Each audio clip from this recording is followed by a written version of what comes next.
side, hearing pitches and working with startups. The other aspect is, as I go through this presentation, if you have any questions, by all means, please ask it. I like to make this as interactive as possible. The other thing is, as I present this, I'm going to try to put it in the perspective of, if I was in your shoes, what would I want to learn from someone like me? Okay? So, like many of you, I graduated from Cal, undergraduate program, back when it was at Berkeley Business School over in Barrows Hall at the bottom. It was a horrible building. So this is a nice upgrade to what we had before. The concentration back in the 80s, it was all public accounting as well as investment banking. Those were the two primary majors that were coming out of the undergraduate program at that point in time. And so my focus was accounting and finance. For me, it came really natural. It was something that I was taking a look at engineering as well as computer science, but this one just naturally gravitated towards me. And so that was my pursuit. And I graduated in '87 and went to work for a public accounting firm because my goal was to become a certified public accountant and then go to law school and become a lawyer. I wanted that combination. And so when I first got started, it was with Arthur Young. And that was, at that point in time, back in the 80s, used to be called the Big Eight. It's now, there's 4 primary big public accounting firms that are out there now. But with Arthur Young, I went into the tax department because I took a taxation class here at the high school and really enjoyed it. And it was also an element of law that I thought would be quite helpful. And so I was one of maybe, I think it was 10 people, 10 undergraduates that were accepted into Arthur Young's tax program.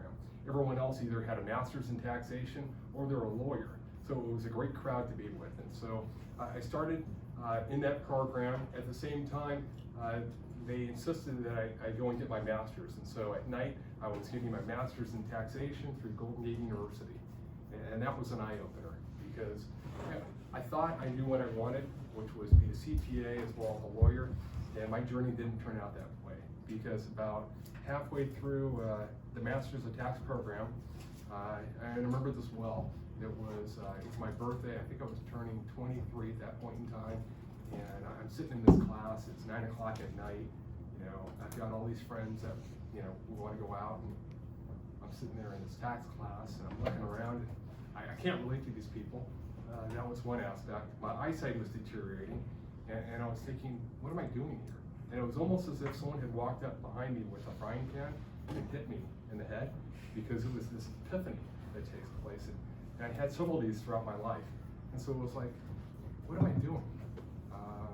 And that's where, the next day I went in and said, I'm gonna leave the tax department. I wanna move over to the advisory business services side, or the audit side. And so I did that for about a year, and then the merger took place with Ernst & Whinney to form Ernst & Young at that point in time.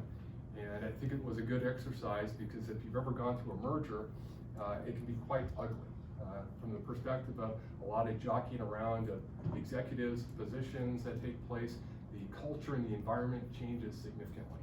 And so it was one that I knew I couldn't be successful because when you wake up in the morning and you hate going to work, you got to do something about it. So that was the other epiphany I had, which was I hated the people that I was working with. And so, one of the nice things is when I graduated from Cal, I interviewed with many different companies, and one of them happened to be Price Waterhouse that gave me an offer, but I was very kind when I went back and said thank you, but I'm joining this other firm.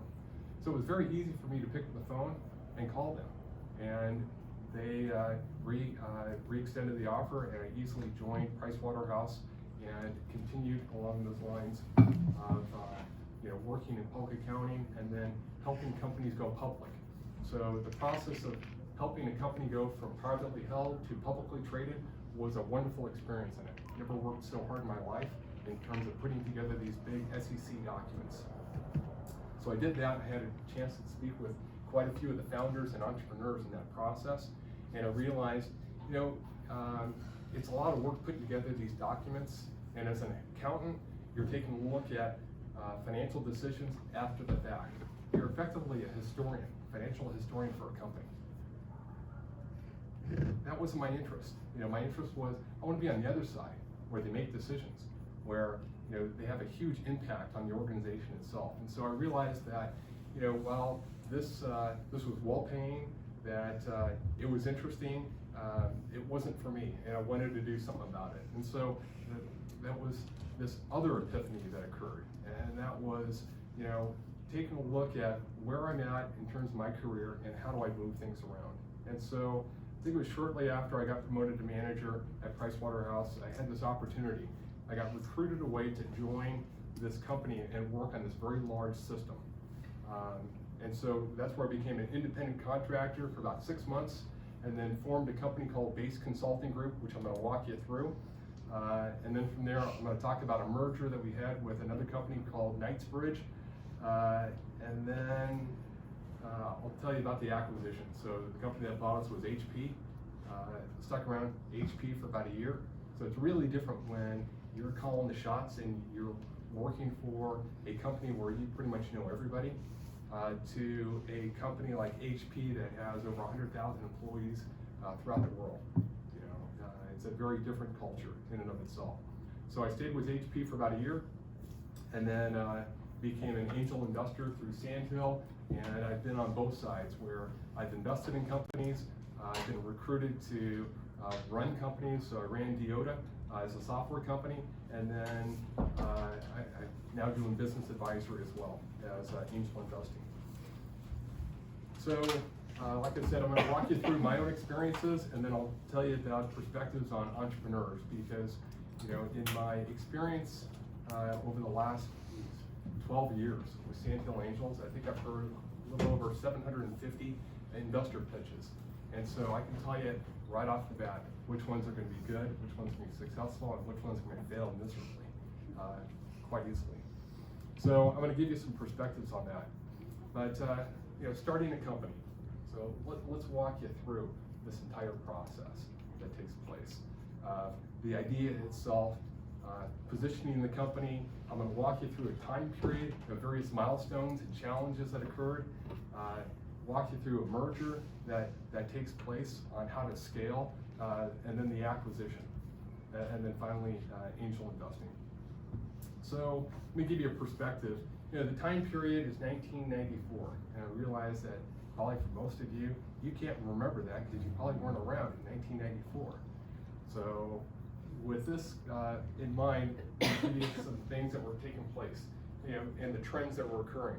So with large companies, in a lot of cases, the way they were running it, it was either the old pegboard accounting system, which was manually writing it down, or in certain cases, they would have their own programmers that would develop their own software programs on how to run the business. How do you handle payroll, as an example? How do you handle a sales order, all right? At this point in time, mid-90s or so, you started to see the rise of companies like Oracle. So Oracle started in 1990. In 1994, you started seeing these packaged software applications, which allowed you to easily place an order all the way up through keeping track of inventory, and then delivering of the product itself. And so there was these packaged software solutions that were out there. The other observation that took place was, while there was this automation regarding the software itself, trying to do any sort of reporting out of these systems was really difficult. I mean, you had to understand the nuances down at the database level, okay? Not that anyone needs to be an expert here, but that's part of the challenges that were taking place at that point in time. Now, the other thing to point out is, that was 6 years away from the year 2000. So you may be thinking, what's the relevance in that? And this is where observation, really understanding what's going on in the marketplace. So you started seeing a lot of these companies, packaged software solutions that were being bought by very large organizations, and there was a trend that was occurring. That trend was directly associated with the year 2000, because back in the day, when you were programming, you only accounted for the last 2 digits of a year. And the reason why is storage at that point in time was extremely expensive, and you wanted to be as efficient as you can in your programming. So that's why they took a look at the last 2 years. The fear was, with a lot of these programming languages, when you hit the year 2000, the 00, it would reset these programs as of 1900. And so that's where all these companies were moving as quickly as they could to implement these packaged software solutions that accounted for a year as the full 4 digits. All right, which meant that a lot of implementations were taking place and a lot of problems were occurring. All right, so that's one of the things that you need to really understand in terms of market opportunity. What's the trend? What's the direction? Is there something that's going to be substantial behind it?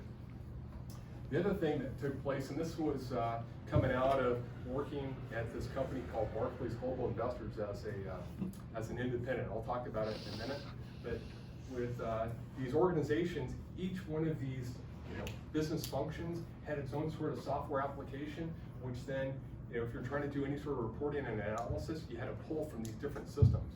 Really chaotic, brutal for all intents and purposes. And so what we started seeing around 1994 or so is this rise of the concept of a data warehouse, where you do one extraction out of these systems into a very large database. You put the database in a format that allows for easy analysis. Okay, so what we did, and our level of experience, was building out these data warehouses. Not that we were experts, but nobody else was either. So it was a great time to learn. All right. The other aspect is, understanding. In this case, the company I started out as a services company. And so as a services company, you take a look at a matrix such as this. Level of expertise, your hourly rate. And where we started was somewhere down here, low cost provider. Low cost provider down here is a commodity service level. And so you have to understand, where do you want to be? And so, sitting down strategically, trying to figure out, where do we want to be 5 years from now, 10 years from now. That's where we decided we wanted to be up here, up in this premium expert area.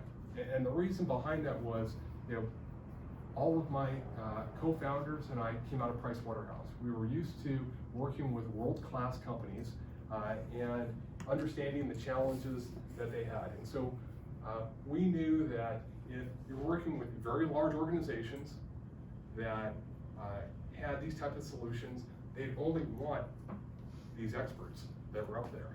And experts can charge a lot more, as well as you have companies that will come to you as a result, so you don't have to constantly hustle. So when we got started, we had a couple of basic concepts of what we wanted to achieve, and this is something that we built out over a period of time to allow us to go from a startup to a company that HP, $1 billion company, was interested in buying. All right, and this held us quite well as we put together the company. But one of the things we started out was we wanted to be the best in the world at what we did. All right, no matter what. And in this case, it was building out these large databases, data warehouses. Took a look at if you're going to render these type of services, and if you're going to be a professional services company, you have to have outstanding people. And so you want to make sure that you're attracting, you're retaining them, and you're developing them. You also want to take a look at, if you're investing in your people, you want to make sure that you have a culture and an environment that no one wants to leave. So if you're to take a look at these large consulting firms, whether it's Pricewaterhouse or Accenture, Deloitte, the attrition rate is roughly 30 to 35%, quite high in terms of turnover. Ours was 6%, because we were very good at hiring, as well as making sure that there was ample opportunity for people to develop and grow. As a professional services firm, you've got to make sure that your customers are successful. You need those references. And it comes right down to, those references better be outstanding. So the mantra that we had is, you're a professional services firm. You're only as good as your reputation. Your reputation's only as good as the customers that you service and what they say about you, which may mean the project that you just completed 10 seconds ago, you better have earned it. So it's a constant push, a constant drive to be outstanding. And that was something that we drove into everybody that joined our company. When you do that, you've got to make sure that you operate it at a certain level. And as a founder, as a leader within that company, you set the example.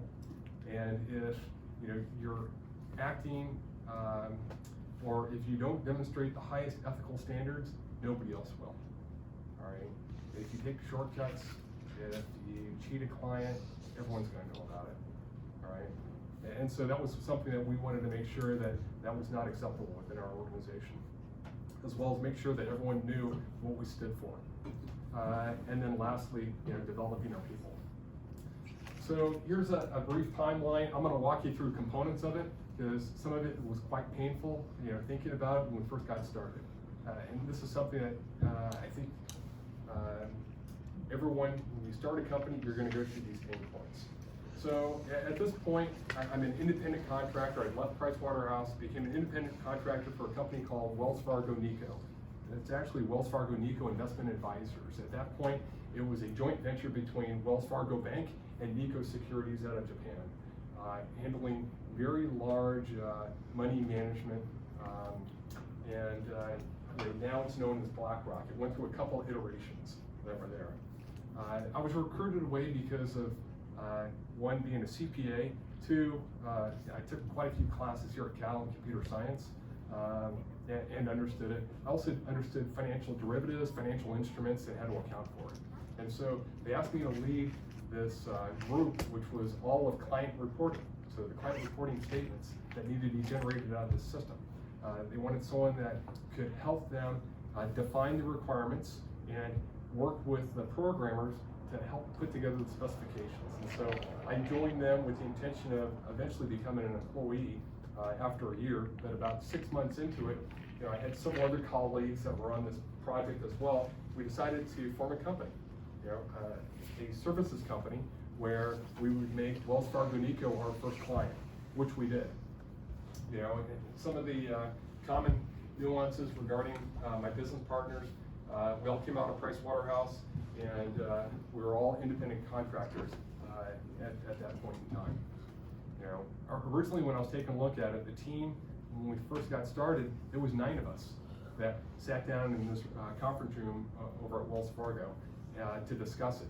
And out of the 9, 4 of us decided to go through, because not everyone had the appetite or the risk to take in starting a company. A couple of them went back to Pricewaterhouse, a couple of them joined Wells Fargo Nico. 4 of us ended up starting this company called BASE Consulting Group. And BASE is an acronym for Business Advisory and Systems Enhancements. So we started the company in December of 1994, and I set it up as a limited liability company because that tax background, I understood, all right, when you set up a company, you can either set it up as a sole proprietorship, which we couldn't do because there were several members. You can set it up as a partnership, which, partnerships have their own challenges. You can set it up as a corporation. Then you're paying 2 levels of taxation, corporate taxation, and you're also paying an individual taxation. Or you can set it up as a limited liability company, which is for business purposes, you're treated as a corporation. For tax purposes, you can elect to be treated as a partnership, which means you're only taxed at one level. So the tax background that I had allowed me to set it up as a limited liability company, which we did. The other aspect is, as a professional services firm that nobody knows about, you've got to have relationships, and you've got to work those relationships. So one of the first things we did was we went back to Pricewaterhouse. A lot of the partners I used to work for were elevating and going up through the ranks, and one of them happened to run the entire West Coast. So having a conversation with them, it was very good in terms of explaining what we were trying to do. At the same time, Pricewaterhouse had this initiative where the consulting practice didn't want to take on any projects that were less than $2 million. For them, it wasn't cost effective. They wanted to go after the $50 to $100 million projects. So if the project was less than that, they passed on it. Well, instead, we offered up, instead of passing on it, why don't you throw it our way? And they did. And that's how we got into Silicon Graphics, we got into Franklin Covey, we got into Disney, we got into Nextel. So a whole series of referrals that they started providing. And in return, we started referring work back their way to companies that they weren't working with. So that's one of the things when you set up an alliance, it's got to be mutually beneficial, otherwise it won't last. The other thing we took about a year on is establishing compensation packages, benefit packages, all that infrastructure, because we'd never done it before. So it was our first time, and trying to put that together takes some time of really how to define it. And then we hired our first employee. So it was putting the packages together and then convincing someone, your first employee is always your hardest employee. Because you've got to convince someone to believe in you guys can actually make payroll and pay them. Why should they leave a job? In this case, the guy was working for Coopers and Library, which is now part of PricewaterhouseCoopers. Had to convince him to leave a really well-paying job to join us. And so that took some time as well as effort on that. And then developing market materials and then engaging with some companies, in this case Silicon Graphics and Bank of America. Again, through the network that we had as well as reaching out. 1996, we started growing like mad. And again, we started seeing these companies implementing these large-scale systems, which were very difficult for reporting. We would come in and help with the reporting solutions. And so developed a couple more alliances, landed a couple more clients, and then started growing the administrative support. So what we were very efficient at was not spending money that we didn't have to do.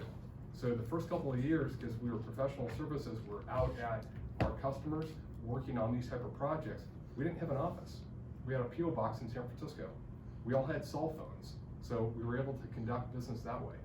We saved money by not having an office. You didn't have to pay rent at that point in time.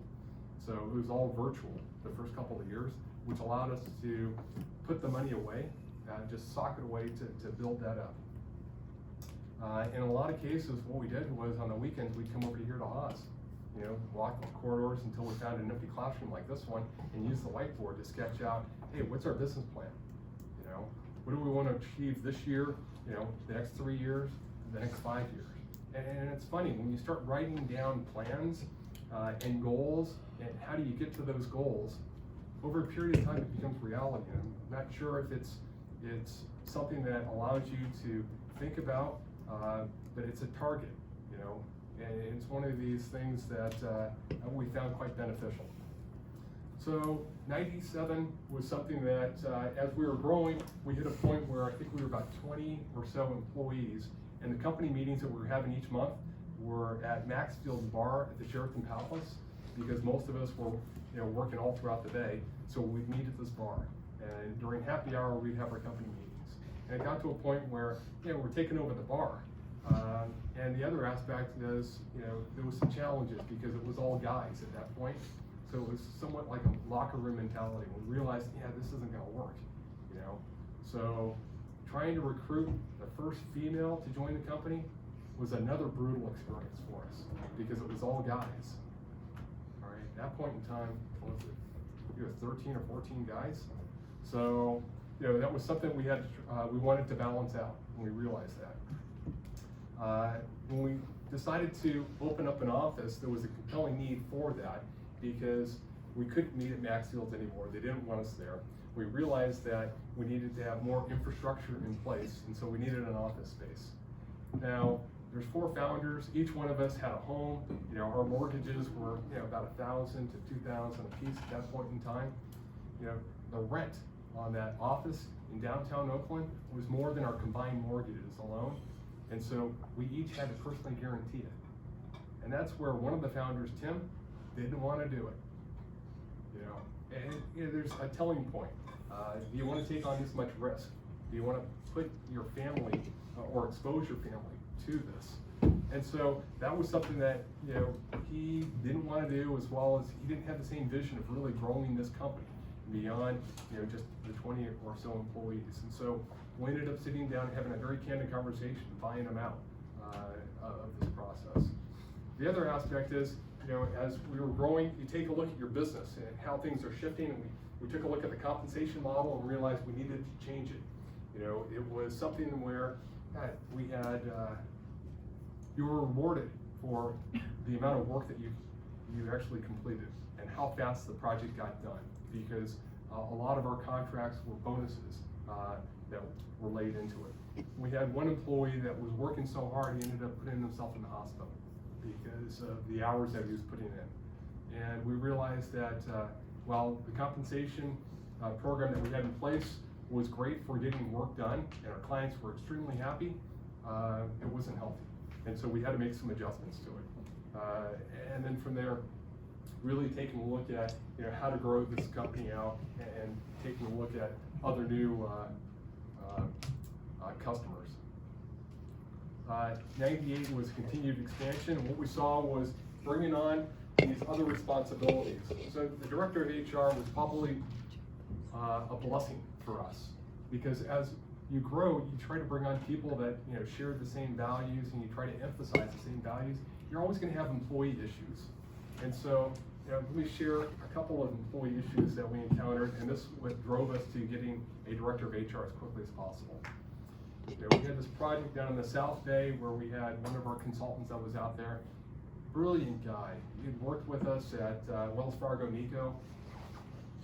The trouble is, one day we got a call from the customer, and we're saying, Daniel's a great guy, but he's showing up the last couple of days.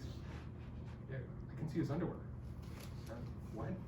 So he was wearing these slacks where he had this hole that was in his pants, and you could see his boxers. And you would think that, given the project he was working on, which was highly visible, he's meeting with these executives, that he would know better. And so we sat down. Actually, what we were told by legal counsel was, and that's the other thing, you check with legal counsel on everything. And so we didn't want to offend him. He was the type of guy that you couldn't really give him any sort of feedback because he was very defensive about it. So we wanted to talk to legal counsel about it. And they told us that one person has to deliver the message very succinctly, and another founder has to sit there as the witness. Okay, so we drew straws. That was the only way we could figure out the best way to do it. And so Chris Wheaton ended up, no, actually Jim Worth ended up drawing the short straw. So he got stuck telling the message. I drew the middle straw, so I got to sit there and listen to it. And so what he told him was, Daniel, this is unacceptable. You can't be wearing pants that have holes in it. Customers want to see your underwear. Tried conveying that to him. Daniel didn't take it very well, and Daniel quit on the spot. So it was one of those where we had to convey that back to the customer, and then figure out how to put somebody else in there. So that was one. The other one was even more tenuous.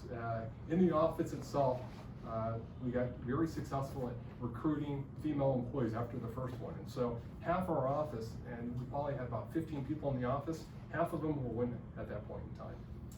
Well, we had this problem with one of the women there in terms of her dress attire.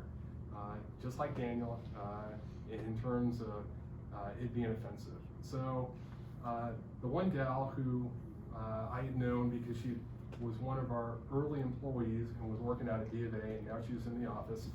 She decided at one point she wasn't going to wear a bra. She just wore tank tops, and so everything was exposed. And the women in the office came to us and said we had to do something about it. And that was call legal counsel. How do we do it? Draw straws. Chris Wheaton drew the short straw. I got the middle one. I got to hear the story, and it was really awkward. And she didn't take it very well. So she didn't quit. We were able to handle that. But you would think that this would be common sense. And I'm just giving you two examples. There's a bunch of others that I could go on, and I could spend an hour on, but I'm not going to. So we hired a director of HR that allowed us to not have to do that anymore. So that was the last time I had to sit in on something like that. And then as we grew, we started taking some of the administrative responsibilities that we were doing and bringing on people like a county manager, business development, marketing associate, what have you. The other aspect is alliances. The firms that you're associated with add instant credibility. And at this point in time, what we found was we couldn't hire people that had data warehousing experience, business intelligence. It was relatively brand new at that point in time. And so we were bringing on people that had strong business skills or strong computer skills and teaching them. And it was really expensive from our perspective because it would take 6 to 8 weeks to get them up to speed before we could put them on a project, all right? So, this is where you take a look at opportunity, and we decided to take a step back and said, you know what, why don't we take the courses that we have and offer it up to UC Berkeley Extension? And so I reached out to Extension, and found the guy that was in charge of their business computer programming offering, and ended up wanting to present the classes that we had and see if they would offer it at night.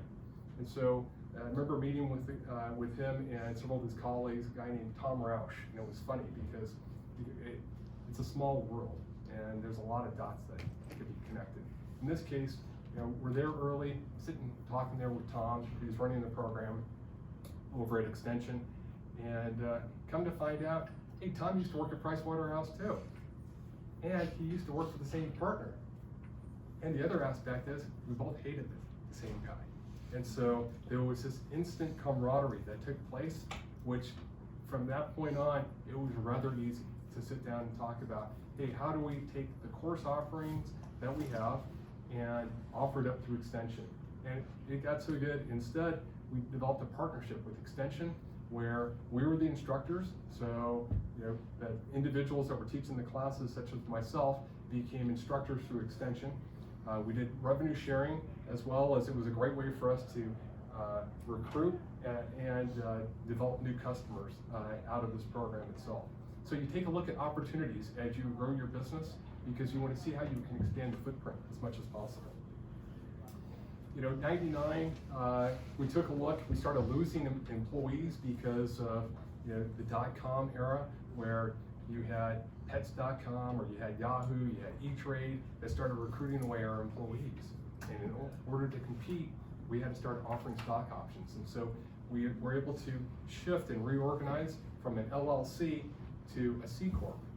Now, the nice thing about that C Corp, I was saying, very tax efficient, we started stockpiling. So in '94, when we got started, we funded the company with $1,000 a piece, so we had $4,000.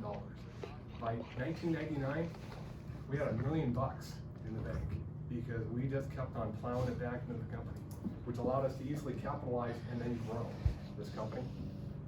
We formed a board of advisors, so individuals that could provide us guidance and advice. One of them happened to be John Wheaton. Chris Wheaton's dad used to be the former CFO of McKesson.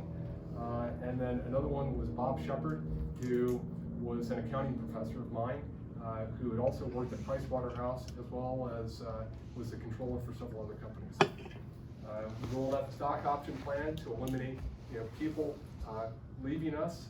We wanted to make sure that they were tied in, and then we started opening up offices, because at this point we had landed Disney, I think Universal Studios, as well as a couple of other customers. At that point, we needed an office down there.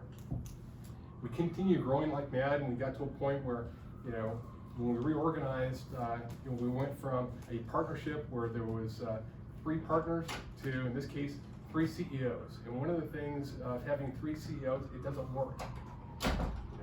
You've got employee that doesn't like their bonus, so they complain to me, and I tell them no. They go to the next CEO who says yes. And so we got into an issue where if an employee didn't like what they heard from one of us, they'd go to another until they found someone that said yes. And so there was a lot of conflicts that took place. We ended up bringing on a CEO who was one of the guys that was part of that original 9 group, who'd gone back to Pricewaterhouse. We recruited him away to be our CEO. And then we branched out. We opened up a Denver office because of a number of customers that we had in the Denver area, and then started hitting these rankings. So we ended up 155th on Inc. Magazine's fastest growing privately held company, which once you get on that list, you have venture capitalists, private equity start calling almost weekly, wanting to invest as well as help grow the company.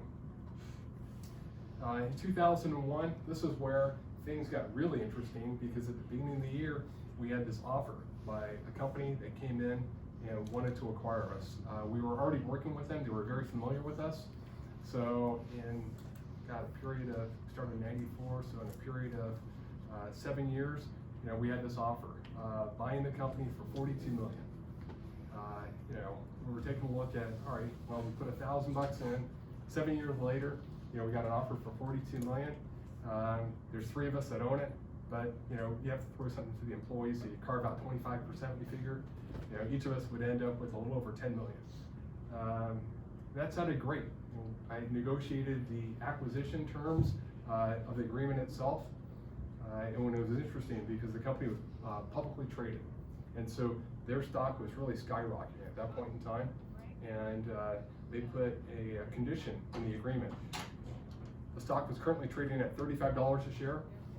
If it hit 38, they wanted to pause and reevaluate because they didn't want to overpay for us. I said, I completely understand. You put a ceiling, I'm going to put a floor. So I put the floor in at 33. 3 days before the deal was supposed to close, and we'd already given them the bank accounts of when they were going to wire either the funds and the stock. The stock price dropped below 33. And we said, okay, let's pause, we'll revisit in 2 weeks. In 2 weeks, it was below 30. And so at that point in time, the whole .com bust happened. We had about $17 million worth of projects as of January. By the end of January, first part of February, $17 million worth of projects was down to 2. We didn't have to work. Everyone was stopping at that point in time. Ended up laying off 10 people. So we went through and stack ranked. We figured out what we could afford. And that was one of the hardest things I've ever done, was laying off individuals that the families, but it was something that we had to do in order to keep the company afloat. We had to reorganize, reposition, and realize that we were too concentrated in technology. It took me about 6 months, but I ended up landing Pfizer as a pharmaceutical company in the life sciences, and then we reached out. Once we had Pfizer, it was easy to then land Genentech, Chiron, and a bunch of other life sciences. So we understood that we were too concentrated in one area, and then again continued with the expansion. At that point in time, the following year, we continued growing. We had an interesting opportunity. It was a $50 million data warehousing project for the state of California Department of Health. We took a look at it. It was a request for proposal. We wanted to put in a proposal. We went to the bidders conference, and they told us we were too small. There was no way that they were going to have a $15 million company effectively take on a $50 million project. However, they realized that we were experts at this, and they wanted us to advise them on how to do it. And so we, ended up landing $1 million out of it. But it also told us that, if we're going to grow, then we've got to do it quite quickly if we want to go after these big projects. And so I spent about a year trying to acquire other companies, and I couldn't get it done. The valuations were too high, the expectations were unrealistic. And so we started taking a look at, what are the alternatives there were. So I took a look at that Inc. 500 listing and realized that there was 3 other firms throughout the United States that were on it that were data warehouse business intelligence experts. Reached out to the CEOs to have a conversation with them. There was one out of Chicago called Knightsbridge, who I'd done some research on the CEO. He was a former partner at Arthur Young. So I went back through and contacted a couple of partners I knew at Arthur Young to ask them, hey, who is this Rod Walker? And they said, really good guy. They gave me some background on him. And so I called Rod, ended up having a conversation with him about what he was doing with Knightsbridge. We sat down, I flew to Chicago, we put together terms, and within 6 months we put the 2 companies together. When you merge a company, you want to make sure that there's a lot of synergy, a lot of value that's there. You don't want to have it such what HP had done with Knightsbridge. And I'll talk about that in a minute. But with Knightsbridge, it worked out quite well because it was very complementary. They were out of Chicago, we were out of the West Coast, although we had offices all throughout, but they were headquartered there. The services were very complementary. They were experts at data warehouses, very big, large-scale data warehouses. They did all the other elements of it. We just weren't as deep. They had other industry verticals where we didn't, and complementary technologies, such that when we put the 2 companies together, and this is 2003, so this is all historical Knightsbridge. 2003, they were at 25 million, we were at 13, so it was at 38 million that year. The following year, we doubled. We went from 38 to 80 million, which was crazy because you're taking a look, we went from 225 employees to well over 500. And then we started growing like mad. every year compiling that, such that in 2006, which was 3 years after we merged, one of our customers, HP, made us an offer we couldn't refuse. We also had 2 other offers by competitors. It was IBM and Accenture. And what they wanted was to just take us and tear the company apart, because in a lot of cases we were competing against them and beating them. And so they were looking at taking out the competition and not willing to pay a premium. HP was willing to pay a premium. So with HP, there was several elements that made it interesting for them. I'm not going to go through this list, but I stayed with HP for a year. I ran their information management public health sector. So my clients were like the Department of Health for the state of Hawaii, the CDC, and what have you. And what we did was we built very large systems for them. So in Hawaii, if you go there now, every single emergency room record, we grab that data, it goes into a large database. That database has a syndromic algorithm that runs through it every 50 minutes that then displays it on this large system there at the Department of Health that shows, hey, what's going on? And in this case, the case study was, if there was an outbreak that took place in Waikiki, can they identify it fast enough? And so we were taking a look at emergency room records, anything over the counter, like Imodium AD, anything that's gastrointestinal, they were taking a look at, so we could easily spot trends. All right, and that was the purpose of it. So did that for about a year. The funny thing is, at that point in time, my dad was still working. So my dad was an engineer at Hewlett Packard, and I've got a twin brother who's a patent attorney who was working at HP as well. So all 3 of us were at HP. I stuck around for a year. I left, and then my dad retired 6 months later, and then I showed him how to fill out the paperwork. So that was a lot of fun. I then joined this angel investor group called Sandhill Angels. The nice thing is, and again, it goes back to gaining contact with people, don't burn bridges. But Sandhill Angels, a group of investors down the peninsula. When I joined, it was about 35 individuals. Very small network, very hard to get into.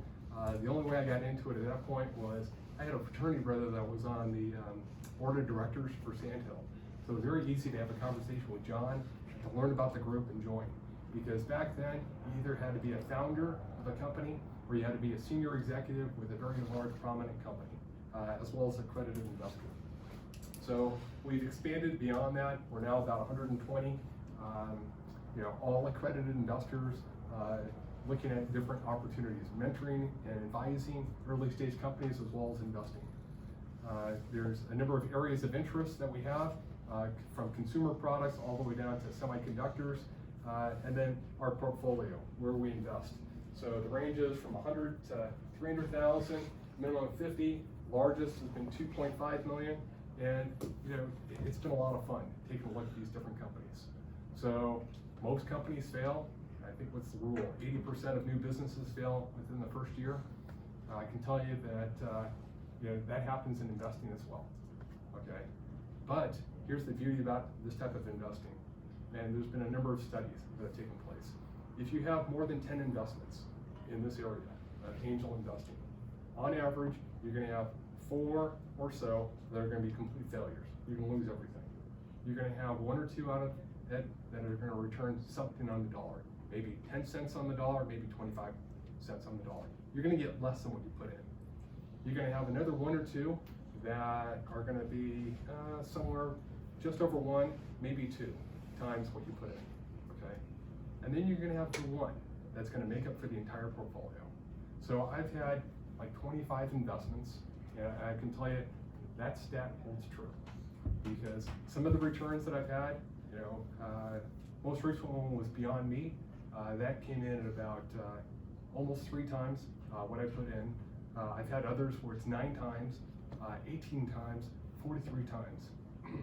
The largest we've had at Sandhill is 2,500 times, which is absolutely crazy, because if you invested in that company, which just paid out a dividend, so if you invested in the first round, you put $10,000 in January you got a dividend that was $8 million. The stock is worth 15. Just to give you an example, that helps pay for all those losers. Okay, So perspectives, let me run through this real quick on entrepreneurs, okay? So here's some of the characteristics. You gotta have a strong understanding of whatever industry you're in. You know, whether it's consumer, enterprise, financial services, whatever. You've gotta have this passion about this product or the service that you're entering, because you're gonna be putting in hellacious hours. You're gonna be working all the time. There is no time off, all right? And so when you've got this passion, it does not feel like work. You enjoy it. You thrive on it. And so that's where the passion has to be there. You have to have outstanding communication skills, because it's not just whether it's fundraising, recruiting employees, customers, partners, or alliances, you have to be able to communicate, whether it's verbally or written. You have to refine these skills. It's critical. Another aspect is this high aptitude. You've got to be able to learn quickly, because in a lot of cases, it may be the first time that you're exposed to it, and so you have to distill this information and figure it out very fast. Now, you can't be successful at everything. You have to understand what your strengths and weaknesses are. Those that succeed understand quite well where their weaknesses are and where they need complementary skills. There's no shame understanding what your weaknesses are. There's a shame where you think you're an expert at something, where you have a strength in an area of weakness. Because I've seen too many companies fail as a result of that. The other aspect is taking a look and understanding there's many different ways to get to the end result, and many different paths. You know, trying to figure out the path that's going to work for you is extremely critical, and that's where having other perspectives is necessary. As well as, you know, it's these failures that drive me quite nuts. And this is something that I take a look at from an investing perspective, because we do postmortems on every single company that fails, because the last thing I want to do is put money into another failure.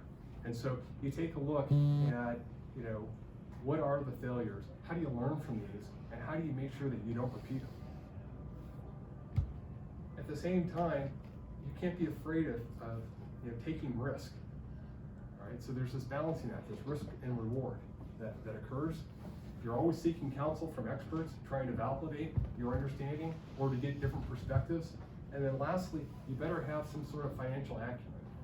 You know, I've seen too many times where these CEOs think that they've got plenty of financial runway, that they can afford these expenditures, and they have no idea. You've got to have that basics. So the accounting aspect was quite helpful. Another piece of literature, this was something that was cited, which I thought was quite interesting.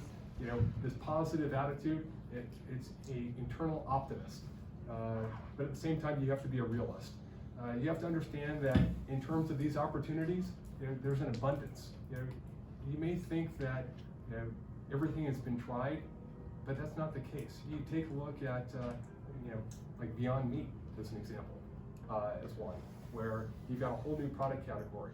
Or the other one that I was referring to that was 2,500 times return, that was Jewel. Right? That was crazy, because they came to us back in 2009, two Stanford guys, and it was called Plume at that point in time. The prototype looked like a big cigar. Right? Both my parents died of cancer. There's no way in hell I was going to invest in something like that. If you did, though, you had a great financial reward. But you've got to take a look at, these guys looked at, you know, there's a lot of tobacco out there. They're smokers. And so they wanted to do it in a more efficient way, you know? And that's where they took a look at, hey, there's an abundance of opportunity that's here. Taking a look at, you know, driving for perfection to a certain extent, and not being complacent. You're thinking beyond just, you know, this little myopic, you know, here's what I can do, but something bigger. And that was one thing that we looked at when we started our company. It wasn't the four of us. We wanted to build a company that was far beyond us, that had tremendous value.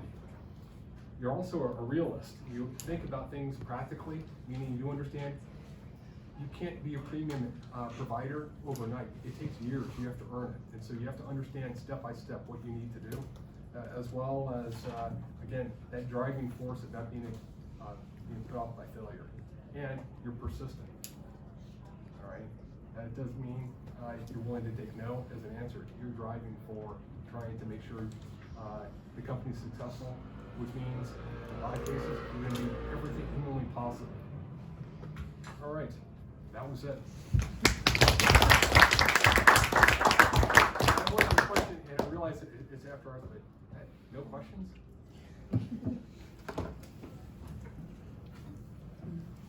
Yeah. How do you stay motivated